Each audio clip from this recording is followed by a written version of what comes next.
Rape చేసిన తర్వాత వాళ్ళకి ఏమైనా రిగ్రెట్ ఫీలింగ్ ఉంటుందా? ఈ యాంటీ సోషల్ పర్సనాలిటీ డిజార్డర్ వాళ్ళు ఎక్కువగా ఈ రేప్స్ అనే చేస్తుంటారు. రేప్స్ అనే కాదు, crimes, different crimes, murders, theft, robberies ఇవన్నీ కూడా చేస్తుంటారు. సో స్టడీస్ కూడా చేశారనమాట ఈ ప్రిజన్స్లో.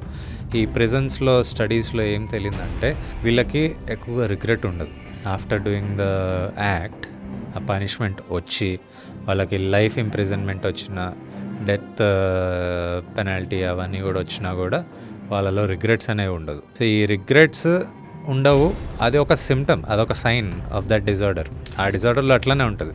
మనం ఎంతమందిని చూసుకున్నా కూడా యాంటీ సోషల్ పర్సనాలిటీ డిజార్డర్ వాళ్ళకి ఎటువంటి కన్సర్న్ ఎవరి మీద ఉండదు.